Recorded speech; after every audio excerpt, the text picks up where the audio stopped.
Okay, so very good morning to all of you. So we will start the today's lecture. So today we are performing that is your analytical method development, that is your and validation, that is your paper 4 unit 4. Out of that we are today we are taking a new topic from this particular unit, that is the analytical instrument qualification and system validation. Okay, it is nothing but your IQ, OQ and PQ. In your syllabus, I think they are giving only IQ, OQ and PQ, but there is a one more section in this particular and a whole that particular about it exactly IQ, OQ and PQ. It is nothing but your analytical instrument qualification and system validation. Okay. So before we start the topic, let's we discuss the few points.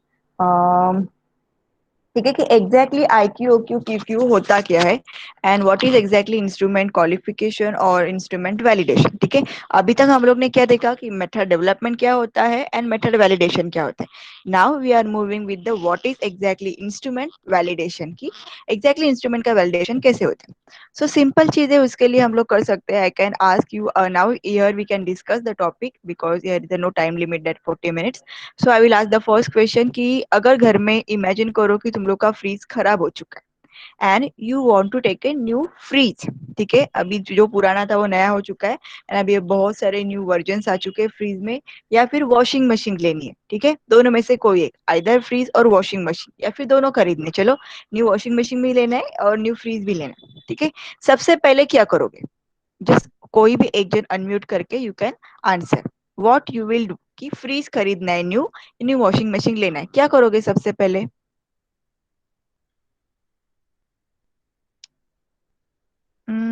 रजीना, you can say क्या करोगे तुम अगर तुम्हें new freeze लेना है तो? Just unmute yourself. Regina, are you there?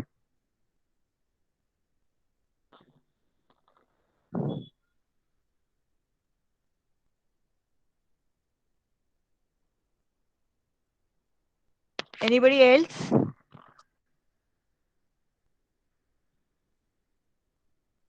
First, we do product survey in online or on Supriya, market yes, in you can shop. unmute yourself. I can't hear you.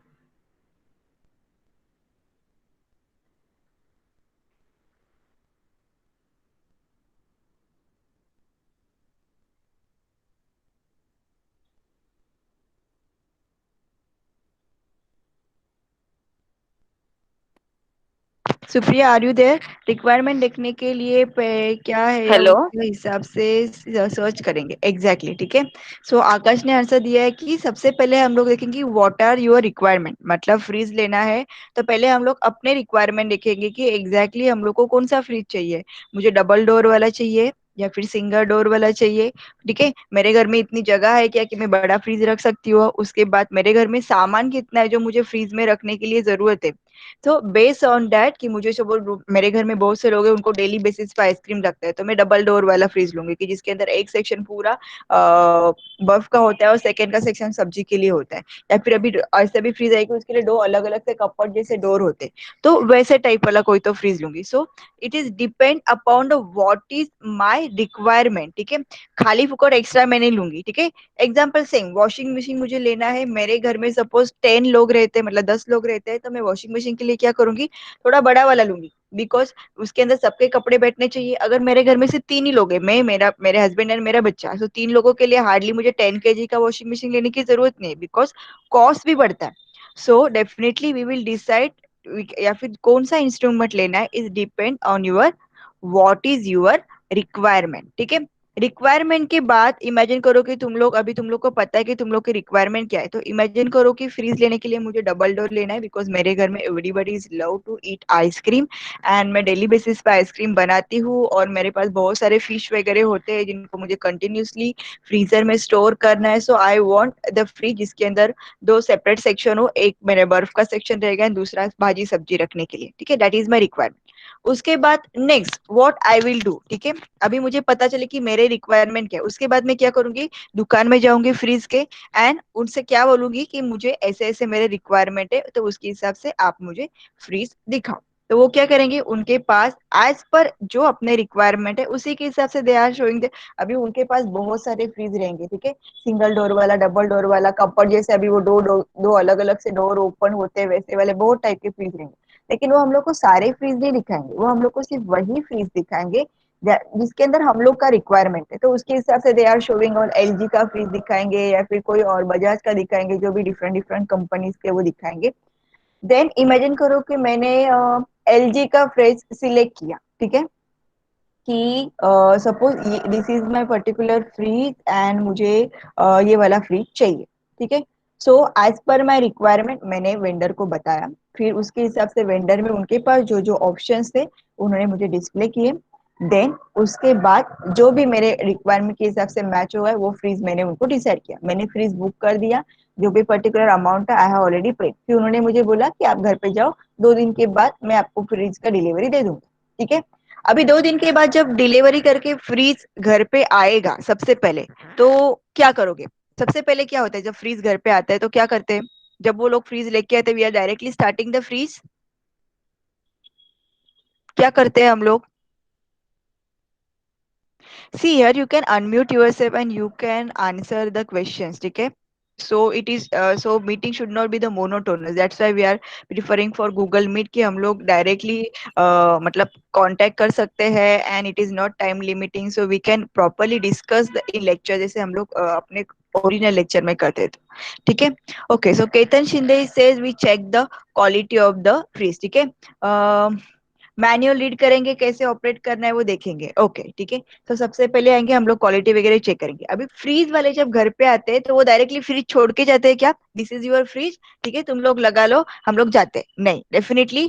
First of all when the fridge आता है वो अपने घर में freeze install करता है। Install करता है मीन्स क्या? इसके ऊपर का वो कवर खोल के पूरा स्विच को फ्रीज लगा के उसका जो भी उसके अंदर के जो भी पार्ट है, मतलब अंदर के ड्रॉवर्स होते हैं वो सारे रख के प्रॉपरली लगा के जाता है। ठीक है, जाने से पहले वो क्या बोलता है कि तुम्हारा फ्रिज आ चुका है, ये उसका बटन है, यहाँ से चालू होता है। जो फ्रिज का ऑपरेशन सिस्टम है, वो जो भी उसके फंक्शन है, अलग अलग फंक्शन, वो बताने के लिए हमारे कंपनी में से कोई इंजीनियर आएंगे एंड वो आप लोग को बताएंगे। सेम अगर वॉशिंग मशीन लेना है तो वॉशिंग मशीन लाके वो पहले तुम लोग को इंस्टॉल करेंगे। इंस्टॉल करेंगे मतलब वो क्या करते हैं, वो वॉशिंग मशीन के लिए जो नल लगता है वो नल को वो फिट करेंगे, पाइप को प्रॉपरली फिट करेंगे, उसके जो डिफरेंट पार्ट्स होते हैं वो डिफरेंट पार्ट को वो फिट कर, that is nothing but your installation. ठीक है, जो फर्स्ट हम लोग क्या करते हैं, रिक्वायरमेंट कैसा, फ्रीज आ चुका है, फ्रीज के बाद इंस्टॉलेशन होता है। इंस्टॉल होने के बाद वो बोलता है कि इंजीनियर आपको आपको बता देगा कि exactly how your fridge is working, या फिर उसके क्या क्या डिफरेंट डिफरेंट फंक्शंस है, उसके मैनुअल के ऊपर जो भी डिफरेंट डिफरेंट बटन है उसको कैसे यूज करना है, उसके लिए इंजीनियर आके आपको बता देगा। ठीक है, उसके बाद 2 दिन के बाद इंजीनियर आता है। इंजीनियर आने के बाद इंजीनियर हम लोग को सारे फंक्शंस एक्सप्लेन करता है एंड वो एक्चुअली अपने को फ्रिज चालू करके दिखाता है कि ये तुम लोग का सिस्टम है, इसमें से तुम लोग के फ्रेश एयर्स आएंगे जिससे तुम्हारे वेजिटेबल्स फ्रेश और ग्रीन एवरग्रीन रहेंगे। अगर तुम लोग को लगता है बहुत ज्यादा कोल्ड हो रहा है फ्रिज के अंदर, तो ये बटन है जिससे तुम लोग टेम्परेचर इंक्रीज कर सकते हो। ये पर्टिकुलर फंक्शन है जिससे तुम लोग को 10 मिनट में तुम लोग का बर्फ रेडी हो जाएगा, ब्ला ब्ला ब्ला। ऐसे बहुत सारे जो भी फंक्शंस रहेंगे वो फंक्शंस हम लोग को बताएंगे। उसके बाद he will explain all the your SOP present in your manual कि एग्जैक्टली उसको फ्रिज को अगर तुम लोग को ट्रिप करना है तो तुम लोग ट्रिप कैसे कर सकते हो, बर्फ को जल्दी पिघलाना है तो कैसे पिघला सकते हैं। उसके हर एक के उनके मैनुअल में प्रोसीजर रहेंगे, वो प्रोसीजर वो हम लोग को बताएंगे एंड पूरा फ्रिज कैसे वर्क करता है वो एक्सप्लेन करेंगे। That means nothing but the how the fridge is exactly operating, उसका ऑपरेशन सिस्टम वो हम लोग को एक्सप्लेन करेंगे। उसके बाद और चले जाने के बाद we are starting daily basis पे हम लोग क्या करेंगे, फ्रीज यूज करेंगे एंड इन द सेंस उसको हर महीने में एक बार हम लोग उसको बंद करके प्रॉपरली क्लीन करेंगे, ब्ला ब्ला ब्ला। तो ये था स्टार्टिंग से रिक्वायरमेंट फ्रीज लाने से लेकर तक। ठीक है, same way when you are purchasing some new instrument in your laboratory, तो इंस्ट्रूमेंट लेने वक्त से लेकर इंस्ट्रूमेंट चालू होने तक उसके बीच में जो कुछ भी steps we are following, that particular steps are called as the analytical instrument qualification and system validation। मतलब from selection of the instrument to the end point where the instrument is working and then instrument is retired and we are keep it into the dustbin, मतलब dustbin वाले room में, ठीक है, उसको हम लोग क्या बोलते हैं, स्टोर रूम में। तो जब तक फ्रीज को, मतलब फ्रीज नहीं, जो भी इंस्ट्रूमेंट है, ठीक है, उसको रिक्वायरमेंट के हिसाब से सिलेक्ट करके उसको ऑपरेशन चेक करने तक जो कुछ भी स्टेप्स हम लोग फॉलो करते हैं, उन ऑल स्टेप को हम लोग बोलते हैं analytical instrument qualification and system validation. ठीक है, सो लेट्स सी एग्जैक्टली क्या है, that is nothing but your analytical instrument qualification. So what is exactly analytical instrument qualification? Is nothing but the action of pro- sorry, proving and documenting that the equipment or ancillary systems are properly installed, work correctly, and actually lead to expected results. It starts when somebody has a need for specific product and when with the equipment is returned. ठीक है, जैसे मैंने अभी तुम लोग को explain किया कि में the action of proving and documenting that equipment and ancillary systems are properly installed, work correctly and actually lead to the expected result. अभी expected result कहाँ से आएंगे? जो हम लोग के requirement रहेंगे. When it start when somebody has a need for the specific product and end with the equipment is returned. Instrument qualification कहाँ से स्टार्ट होता है? जब हम लोग का रिक्वायरमेंट स्टार्ट होता है कि हम लोग को ये एनालिसिस के लिए दिस इज पर्टिकुलर इंस्ट्रूमेंट चाहिए, सो व्हाट इज अवर रिक्वायरमेंट, वहां से चालू होता है इंस्ट्रूमेंट क्वालिफिकेशन एंड एंड कब होता है? When your instrument is retired. So there are four type of protocol that are used to validate the instrument performance. ठीक है, so let's see the what are these four type of performance. So this performance is, I hope my screen is visible to you, right? Because I don't see this particular page. The screen is visible na when I make Yes, ma'am. this. Ma'am. Yes, ma'am.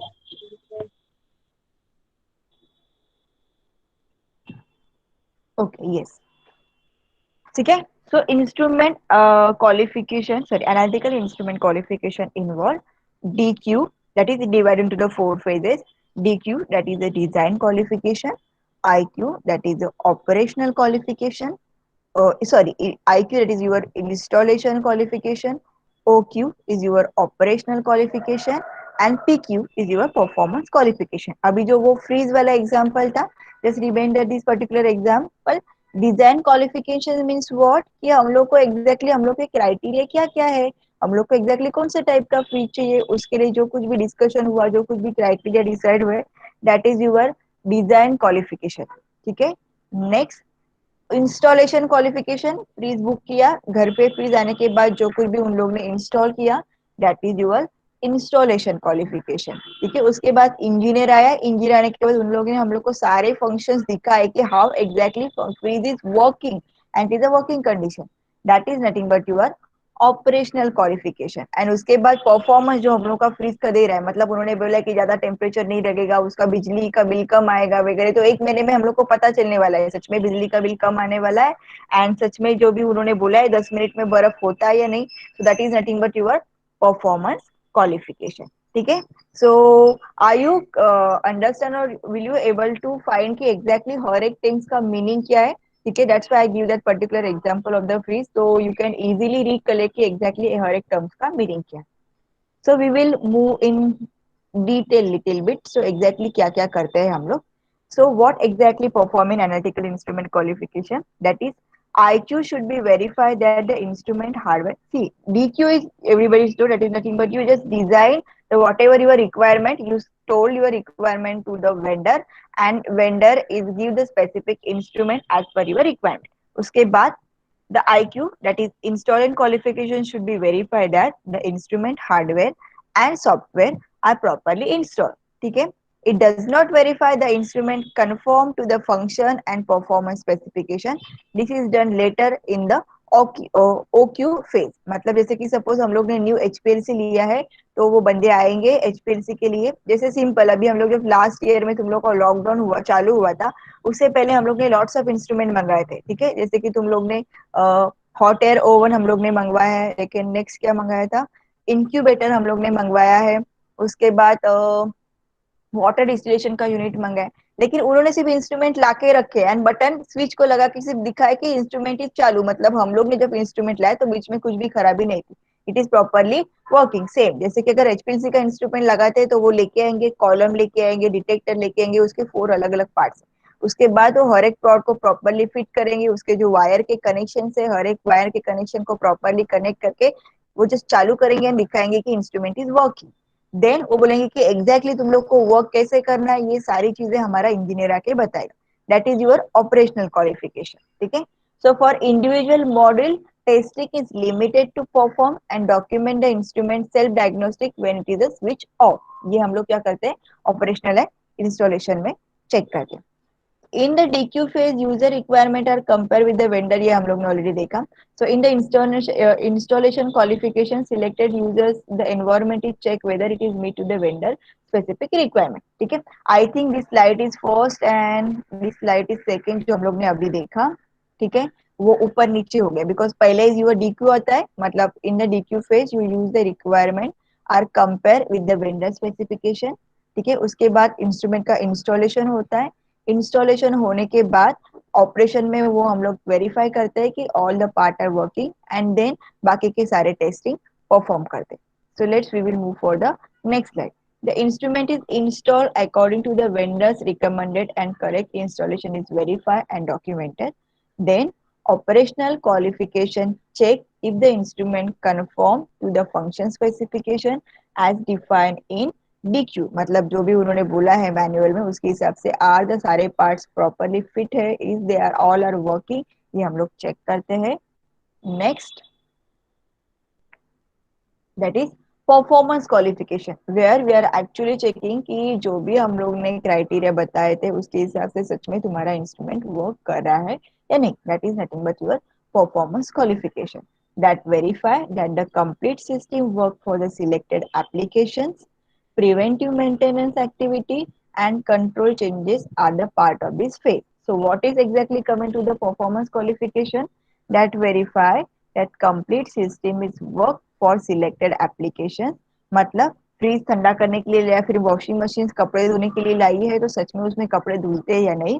Preventive maintenance activity, मतलब जब भी हम लोग वो particular instrument use करोगे तो what are the preventive maintenance we have to follow, ठीक है, वो सारे हम लोग को चेक करने हैं। Control the changes also as a part of this phase। Control changes means during the application या ड्यूरिंग द वर्किंग कंडीशन में अगर उसमें कुछ प्रॉब्लम होता है तो उसको रिकलेक्ट करके फिर से ऑपरेटिंग कंडीशन में लाना, that is nothing but your control change. तो ये सारी चीजें हैं वो हम लोग को किस में आते हैं, परफॉर्मेंस क्वालिफिकेशन, ठीक है। Let's see the one more example. जैसे कि this is a example for your HPS. So now जो एचपीएलसी हम लोग यूज करते हैं उसके अंदर we are using different different column, तो अपना कॉलम अपने सैंपल के हिसाब से चेंज होता है। But when I was working in a Thyrocare, ठीक है, उनके पास टोटल 16 एचपीएलसी थे, लेकिन द एचपीएलसी आर फिक्स, मतलब एक्चुअली इफ पॉसिबल, अभी ये टाइम मुझे पता नहीं कितना पॉसिबल होता है या नहीं कि हम लोग को थायरोकेयर में ऑटोमेशन चेक करने के लिए जाना है। उनका सिस्टम ऐसा है ऑटोमेशन के अंदर कि they are starting the sample archivals to till your report is coming to your hand, मतलब पूरा ऑनलाइन होता है। जब भी उनके पास सैंपल्स आते हैं वो सैंपल्स एक पूरे ऐसे बॉक्स में डालते हैं, वो बॉक्स में डालने के बाद मतलब पूरे ऑल ओवर इंडिया से सैंपल, जो तुर्बे में लेबोरेटरी है उनका, वहां पे सैंपल्स आते हैं। अभी पूरे इंडिया से जो भी ब्लड टेस्टिंग के लिए सैंपल आते हैं अलग अलग टेस्टिंग के लिए आते हैं। There are total 16 different types of, they have test protocols. Test protocol मतलब हर प्रोटोकॉल में टेस्ट है, जैसे कि हार्ट के 5 टेस्ट, ठीक है, लीवर के 6 टेस्ट, ऐसे उनके 15 प्रोटोकॉल्स है। तो जब भी सैंपल्स आते हैं सारे सैंपल्स एक ट्रे में आते हैं। उसके बाद उनके पास एक मशीन है, अर्काइवल वाला मशीन। अर्काइवल वाले मशीन में क्या होता है, the machine is segregate the sample based on their barcode, मतलब each and every sample having the specific barcode. वो बारकोड के ऊपर हिसाब से वो रीड करता है कि ये सैंपल जो ब्लड है, ये ब्लड हार्ट के जो भी टेस्ट है उसके लिए जाने वाला है, लीवर के टेस्ट के लिए जाने वाला है, या फिर थायराइड के टेस्टिंग के लिए जाना है, तो एग्जैक्टली ये ब्लड में से कौन से टेस्ट परफॉर्म करने, उसके हिसाब से वो पर्टिकुलर सेक्शन में उस पर्टिकुलर ट्यूब को उठा के डालता है। उसके बाद उनका पूरा ऐसा एक सिस्टम है, जैसे कि ट्रेन जैसा वो चलता है पूरे सिस्टम में, एंड मतलब बीच में से वो ट्रेन जैसे चलता है, जैसे डाइनिंग, इमेजिन करो डाइनिंग टेबल है एंड डाइनिंग टेबल के साइड में तुम लोग के ईच चेयर रखे, तो अकॉर्डिंग टू चेयर उनके पास उनके सारे इंस्ट्रूमेंट वो साइड में रखे हुए हैं, एंड डाइनिंग टेबल का जो लाइनिंग है सर्कुलर या फिर रेक्टेंगुलर फॉर्म में, वहां से ट्रेन जैसे वो अर्काइवल चलता है जिसके अंदर पूरे तुम्हारे सैंपल्स होते हैं, ठीक है। तो हर एक सैंपल, वो पर्टिकुलर सैंपल वहीं पे रुकेगा जिस इंस्ट्रूमेंट पे उसका टेस्ट है। उसके बाद वो पर्टिकुलर इंस्ट्रूमेंट वो सैंपल को उठाता है, अपने इंजेक्शन पोर्ट में रखता है, उसमें से सैंपल कलेक्ट होता है, एंड उसके बाद फिर से अर्काइवल मशीन में वो सैंपल जाता है। उसके बाद the instrument start performing their analysis, and उसके बाद जैसे ही एनालिसिस होता है ऑटोमेटिकली रिपोर्ट जनरेट होता है, जो तुम्हारे पेशेंट है उस पेशेंट के ईमेल एड्रेस पे ऑटोमेटिकली वो और सॉफ्ट कॉपी डिस्प्ले हो जाती है, एंड हार्ड कॉपी वो बाद में वहां से भेजते हैं। तो अभी ये उनके जो रिक्वायरमेंट है वो उनके स्पेसिफिक रिक्वायरमेंट है। तो उसके हिसाब से उन्होंने वेंडर को रिक्वेस्ट किया होगा कि हम लोग का ऐसा ऐसा सिस्टम बनाना है, सो उस टाइप में आप लोग हम लोग को इंस्ट्रूमेंट बना के दो। So same way they have the 8 to 7 HPLC, but that HPLC is only specifically used for HbA1c protein. HbA1c protein is a protein particularly test. HbA1c जो टेस्ट है वो specifically use to check the diabetes का condition, कि exactly तुम्हारे body में diabetes का अभी condition क्या है। जो तुम्हारे बॉडी का पूरे मन का एक कुछ तो बॉडी का सिस्टम होता है, अभी I don't remember the basic principle behind that. तो उसके हिसाब से वो सिर्फ वो पर्टिकुलर टेस्ट करता है, ठीक है। तो उनके रिक्वायरमेंट क्या थे कि हमारे एचपीएलसी में ऐसा स्पेसिफिक कॉलम चाहिए, which is it is a definitely affinity chromatography का टाइप था वो। सो उनको वो स्पेसिफिक कॉलम ही चाहिए था। उनके बाद उन्होंने बोला कि हम लोग को कंटिन्यूसली सिस्टम को वॉशिंग नहीं करना है, स्टार्टिंग में वॉशिंग करोगे 10 इंजेक्शन के बाद फिर से उसको वॉशिंग, ईच 10 इंजेक्शन के बाद कॉलम को वॉशिंग होना चाहिए ऑटोमेटिकली, ठीक है। We are not doing anything by manually. जो कुछ भी हम लोग को चाहिए along with the robot system चाहिए, तो please install your hardware and software such a way that कि जब रात को 8 o'clock को मैं मशीन चालू करता हूँ तो सुबह 8 o'clock तक मशीन कंटिन्यूसली चालू होनी चाहिए। ईच 10 इंजेक्शन के बाद एक इंजेक्शन वॉशिंग का होना चाहिए। If is there any problem in between the system, alarm बजना चाहिए ताकि जो भी हमारा वहां पे ऑपरेटर रहेगा वो वहां पे आके प्रॉब्लम सॉल्व कर सकता है, ठीक है। So these are the vendors requirement, that उसके हिसाब से वो क्या करेंगे, इंस्ट्रूमेंट को प्रिपेयर करेंगे। तो उसके हिसाब से आप अपने अभी डेफिनेटली जास्को के पास बहुत सारे एचपीएलसी है, लेकिन what is major task for now Jasco company, कि हम लोग को वेंडर के रिक्वायरमेंट के हिसाब से इंस्ट्रूमेंट बनाना है। एचपीएलसी हम लोग के पास है, लेकिन उनको जो अपने पास एचपीएलसी वो वाला एचपीएलसी नहीं चाहिए, उनको दिस स्पेसिफिक रिक्वायरमेंट के हिसाब से एचपीएलसी चाहिए। So will we prepare the HPLC such a way that, और नहीं, ठीक है। अगर उनका आंसर यस रहेगा तो वो डेफिनेटली उनके पास ऑर्डर देंगे, अगर नहीं रहेंगे तो वो किसी और कंपनी के पास जाएंगे। That is nothing but your और डिजाइन क्वालिफिकेशन, कि एग्जैक्टली वेंडर के रिक्वायरमेंट क्या है एंड व्हाट आर द उनके एनालिसिस, सॉरी उसके हिसाब से प्रिपेयर करना। सो दैट इज अ, उसके बाद उसका इंस्टॉलेशन होगा, इंस्टॉलेशन के बाद परफॉर्मेंस रहेगा, परफॉर्मेंस के बाद रहेगा तुम लोग का जो भी कैलिब्रेशन वगैरह होता है। सो ये पूरी जो कुछ भी चीजें है ना, जिस चीजों को हम लोग बोलते हैं analytical instrument qualification. So this is simple, एक डायग्राम में मैंने वहां पे यहाँ पे एक्सप्लेन किया है कि एग्जैक्टली क्या है। So design qualification is definitely before the purging, that we express the what exactly our requirement. Installation qualification is nothing but the when we are perform the actually installation. What is operational qualification and when we perform the operational qualification, that is after installation. Okay.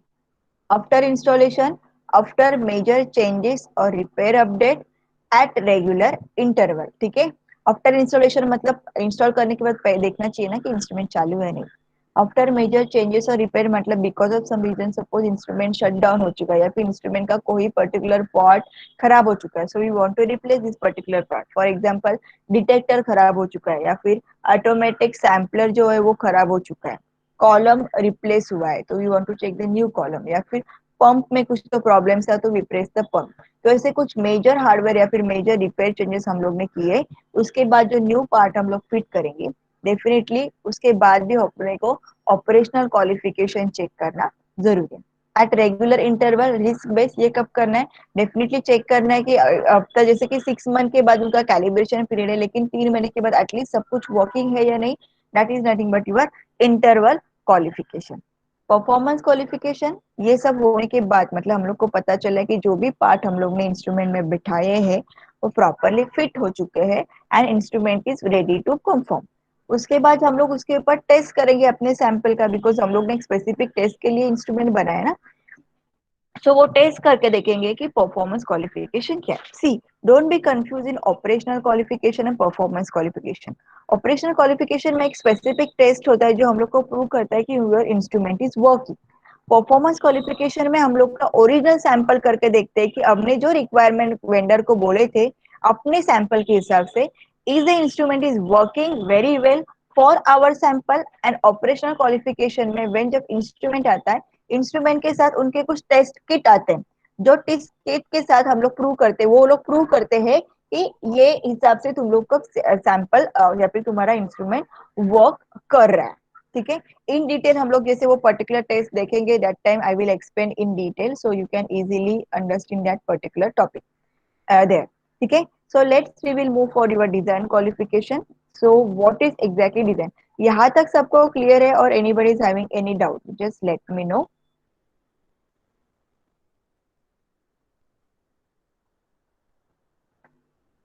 Everybody is clear?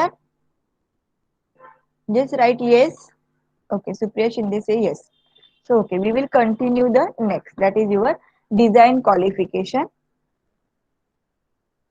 Okay, so what is exactly design qualification? ठीक है, अब भी तुम लोग को exactly पता है कि design qualification में हम लोग क्या करते हैं, because I have already explained along with the example. But just read the theoretical part कि exactly क्या है design qualification. So design qualification is a, I'm really sorry, documented collection of activity that define the function and operational specification of the instrument and criteria for selection of the vendor based on the intended purpose of the instrument। मतलब जो अपने requirement है उसके हिसाब से, जो अपने criteria है उसके हिसाब से इंस्ट्रूमेंट को डिजाइन करने के लिए जो तुम लोग इंस्ट्रक्शन वेंडर को दोगे, that is nothing but your design qualification. ठीक है, okay, so we will move for the next slide. So what is the vendor responsibility during the design qualification? That is design, develop and manufacture instrument in a quality control requirement। मतलब जो कुछ भी तुम लोग को vendor या फिर तुम्हारे कस्टमर ने बोला है उसके हिसाब से उसको प्रॉपरली डिजाइन करना, उस डिजाइन के हिसाब से इंस्ट्रूमेंट को डेवलप करना, डेवलप एंड मैन्युफैक्चर करना, एंड ये सारे प्रॉपर एनवायरनमेंट में क्रिएट करना। Next, develop the functional and operational product specification. जो पर्टिकुलर जैसे कि इंस्ट्रूमेंट है लेकिन उसके अंदर हम लोग को स्पेसिफिकली फीचर और स्पेसिफिकली फंक्शन ऐड करना है या फिर कोई अलग से सॉफ्टवेयर ऐड करना है, तो वो ऐड करना, that is nothing but develop the functional and operational product specification. Provide the information on how the software and the instrument are validated during the development and supported during the entire life of the product। ठीक है, मतलब जहां से तुम लोग ने vendor ने तुम लोग से सी एक इट्स अ रिलेशनशिप। ठीक है, जैसे कि अभी हम लोग के पास शिमाजू का इंस्ट्रूमेंट है, तो एचपीएलसी का या फिर सॉरी जीसी का इंस्ट्रूमेंट है, तो एवरी 6 मंथ के बाद we have to check the instrument along with their engineers. Still अगर हम लोग ने भी इंस्ट्रूमेंट वैलिडेशन किया, हम लोग तो कभी करते नहीं है because in school college purpose के लिए इतना यूज नहीं होता, still we have to show the instrument for vendor. उसके बाद जो कुछ भी प्रॉब्लम आता है उनका एक सपोर्ट सिस्टम होता है जो हमेशा के इंस्ट्रूमेंट को चेक करता है, उसकी क्वालिटी चेक करता है, लैम्प की एनर्जी चेक करता है, एक्सेट्रा एक्सेट्रा। सो जब तक डेवलपमेंट से लेकर जब तक तुम लोग का इंस्ट्रूमेंट एक्चुअली वर्किंग कंडीशन में है, उसको प्रॉपरली जब तक वो वर्क करने, उसके अंदर जो कुछ भी प्रॉब्लम आ रहे वो चेक करना, ये वेंडर की रिस्पॉन्सिबिलिटी है। Then allow the users audit if require and share the approaches for development and testing. ठीक है, ये क्या है कि जब भी तुम लोग इंस्ट्रूमेंट उनके हिसाब से प्रिपेयर कर रहे हो, मतलब you are a vendor and customer के हिसाब से you are preparing your product या फिर कुछ भी बन रहा है, तो इन बिटवीन तुम लोग उनको ऑडिट करने के लिए बुला सकते हो कि तुम्हारे रिक्वायरमेंट के हिसाब से हम लोग ने ऐसे ऐसे इंस्ट्रूमेंट सेटअप किया है, these are your requirement and these are our ने हम लोग ने पार्ट्स बना है, नाउ हम लोग ऐसे इसको इंस्टॉल करने वाले हैं, फिर अपने यहाँ पे ये इंस्ट्रूमेंट जाएगा तो ये ऐसे ऐसे फंक्शन करेगा. It's nothing but the little bit of marketing time की how you prove yourself की how we are best to fulfill your requirement. ठीक है. Next, that is your okay. What are the next is your user responsibilities की vendor के responsibilities क्या है, अभी जो कस्टमर है उसके रिस्पॉन्सिबिलिटीज क्या है. To describe the analysis problem and selection of the technique. ठीक है. मतलब एग्जैक्टली क्या है कि मुझे, जैसे मैंने बोला कि उन्होंने बोला थायरोकेयर वालों ने कि दीज आर आवर रिक्वायरमेंट्स, हम लोग के यहाँ पे ऐसे ऐसे सिस्टम है, तो यहाँ पे हम लोग अपना आपका इंस्ट्रूमेंट इंस्टॉल करने वाले हैं, जो ऑटोमेटिकली हमारे वो अर्काइवल किट से सैंपल उठा के उसका टेस्ट करके रिपोर्ट कस्टमर को जाना चाहिए, डायरेक्टली ऑनलाइन जाना चाहिए. तो उसके लिए तुम लोग को वैसे स्पेसिफिक सॉफ्टवेयर बनाना पड़ेगा जो हमारे सिस्टम के सॉफ्टवेयर के साथ कनेक्टेड रहेगा, एंड कुछ भी प्रॉब्लम हो तो भी बचना चाहिए. सो फर्स्ट यूजर्स रिस्पॉन्सिबिलिटी क्या है कि डिस्क्राइब द एनालिसिस प्रॉब्लम कि exactly what is our requirement and what we needed. ठीक है. Describe the intended use of equipment. Describe the intended environment including the computer environment. मतलब कहाँ पे instrument fit होने वाला है, एग्जैक्टली उसके ऊपर कौन से सैंपल का एनालिसिस हो सकता है, during the analysis what problems में बी कम, बिकॉज उसके हिसाब से फिर वो लोग कुछ तो एनालिसिस के लिए मतलब सिस्टम अरेंजमेंट करके रखेंगे. सो ऐसे ऐसे सैंपल रहेंगे, मैक्सिमम ये वाले सैंपल्स के अंदर इतना सारा मैट्रिक्स होता है जो यहाँ यहाँ पे इंटरफेयर कर सकता है, तो वहां पे अगर ऐसा कुछ प्रॉब्लम आता है, so how we will exactly solve this problem, ऐसे सारी चीजें जो कुछ भी है वो तुम लोग को उनको एक्सप्लेन करनी है.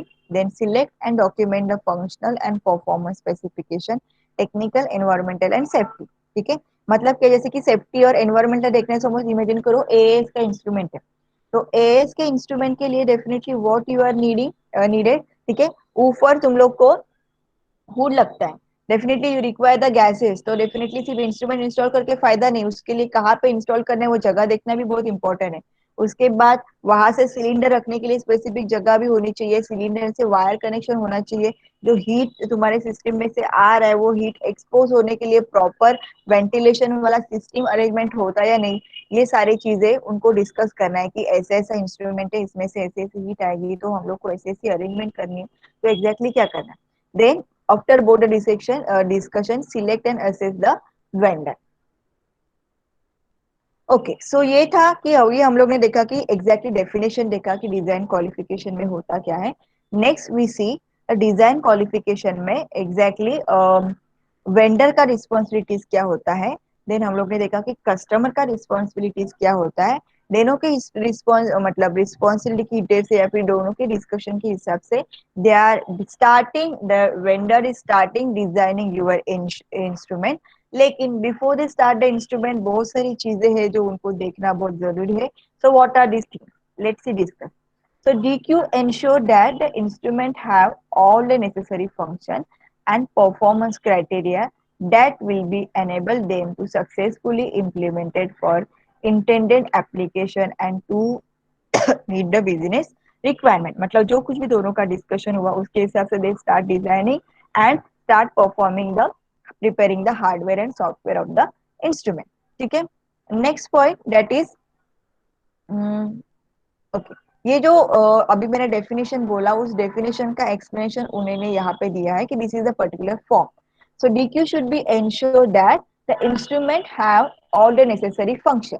ठीक है. Functions and performance criteria that will be enabled to successfully implemented to the indicate intended application and meet the business requirement. मतलब जैसे कि वेंडर ने बोला कि हम लोग के these are the our requirements, तो उसके हिसाब से आपको डिजाइन सैंपल का डिजाइन करना है. ठीक है. तो इमेजिन करो अगर उनके पास कोई वैसा सिस्टम नहीं है तो definitely they are start preparing the system. ठीक है. सिस्टम प्रिपेयर करने के बाद दे आर सेइंग कि जो भी वेंडर्स के जो भी क्या बोलते हैं वेंडर्स नहीं, कस्टमर के जो भी रिक्वायरमेंट है वो सक्सेसफुली पास हुए हैं या नहीं. तो this is the particular type of form जिसके अंदर दे आर चेकिंग. ठीक है. That is your function performance, users requirement exactly क्या है, then supplier specification and is your instrument is pass for design qualification और नॉट. ठीक है. अभी ये समझ के इतना समझ में नहीं आएगा, there is a one more. ठीक है. This is your empty form and this is your filled form. ठीक है. So this is your performance qualification, user requirement and vendor specification. So what is a user requirement? हम लोग को auto sampler चाहिए जिसके अंदर मैक्सिमम 90 से ज्यादा वेल्स होने चाहिए, बिकॉज एवरी डे पे हमारे पास मिनिमम 90 सैंपल्स तो आते ही आते हैं. तो डेफिनेटली तुम्हारे सैंपल में ऑटो सैम्पलर जो होना चाहिए उसका कैपेसिटी मोर देन 90 होने चाहिए एंड ईच वायल का कैपेसिटी 2 ml रहना चाहिए, बिकॉज जो भी सैंपल हमारे टेस्ट के लिए रिक्वायर है उसका मिनिमम वॉल्यूम 2 ml तक है या फिर 1.5 ml वगैरह है तो हम लोग को 2 ml का वायल चाहिए. सो व्हाट इज जो भी वेंडर ने एज पर योर रिक्वायरमेंट जो कुछ भी स्पेसिफिकेशंस के हिसाब से इंस्ट्रूमेंट बनाया है, सो उसके स्पेसिफिकेशन में क्या है, the capacity is for 100 wire for auto sampler and 2 ml जितना उसका वॉल्यूम है. तो वेंडर के जो भी रिक्वायरमेंट सॉरी कस्टमर के जो भी रिक्वायरमेंट है एंड वेंडर के जो इंस्ट्रूमेंट में स्पेसिफिकेशन है, both are matching, definitely matching. So instrument is pass for this particular requirement and test. Next, injection value sorry injection volume. So this is suppose उन्होंने बोला है कि the volume should be the less than 1% sorry quantity should be less than 1% with the 10 ml microlitre injection volume. मतलब उसका जो capacity है injection का volume का वो 10 ml से भी सॉरी कम होना चाहिए. ठीक है, तो रिक्वायरमेंट ने क्या बोला है, वेंडर का क्या बोला है, जो हम लोग के पास इंस्ट्रूमेंट है उसका 0.5% विथ, ठीक है, 10 ml माइक्रो इंजेक्शन वॉल्यूम है. तो इनका क्या था, लेस देन 1% था. ठीक है, अभी अपने उनका क्या है, it is a greater than 0.5%. ठीक है, so sorry less than 0.5%. so definitely the particular injection volume is passed, definitely it is a pass. Flow rate उन्होंने बोला है कि 1 to 5 ml पर मिनट में होना चाहिए. तो स्पेसिफिकेशन के हिसाब से देयर विंडो है 0.1 से लेकर 10 ml तक आप लोग फ्लो रेट 1 मिनट में रख सकते हैं. तो इनको सिर्फ 1 to 5 ml लगने वाला है. तो डेफिनेटली यहाँ पे भी इंस्ट्रूमेंट पास होता है. Base line noise, this is their requirement and this is their vendor specification. Sorry. Next, that is the control through the local use interference. Yes, the keyboard control is the local to interference. So, instrument is passed for this or particular test. That means जो भी instrument as per your demand के हिसाब से बनाया गया है, design किया गया है, it is fulfil all the criteria what is the vendor specification. That means the instrumentation is pass for this particular design qualification test. ठीक है, so next is come to the installation qualification. Before I start the installation qualification, I think I should stop here because I think 11:30 you have the Gitanjali ma'am's lecture, so I think only 10 minutes are left. So I think we should stop here, right? So we what control change ma'am. Okay, control change क्या होता है कि जैसे कि suppose instrument के करते वक्त there are some change या फिर कंट्रोल होता है इन the sense.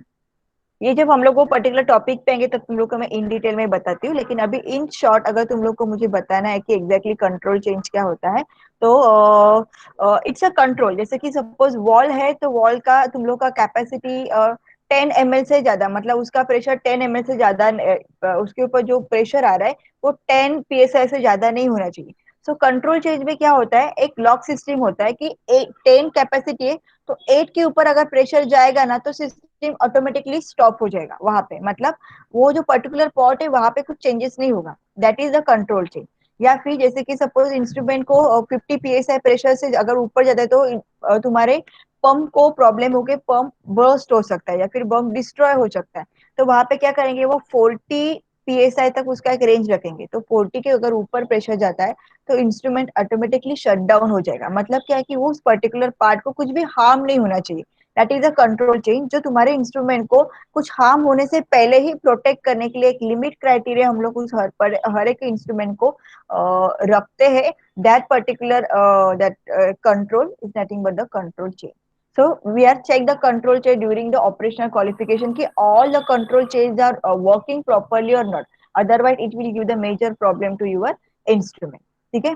Okay. Anybody else having any problem up till now?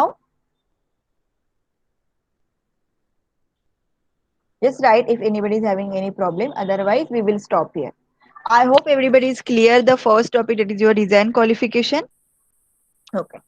So definitely thank you so much for the listening and I am happy कि हम लोग का लेक्चर का थोड़ा सा टाइम तो बढ़ गया बिकॉज प्रॉपरली लेक्चर लेने को अभी मुझे इजी जाएगा, वो 20 और 30 मिनट्स का वो थोड़ा सा डिफिकल्ट जा रहा था. So thank you so much. Definitely we will meet in afternoon session once again. So here we will stop your meeting. So bye bye. ठीक है? First of all, I will stop the sharing the screen.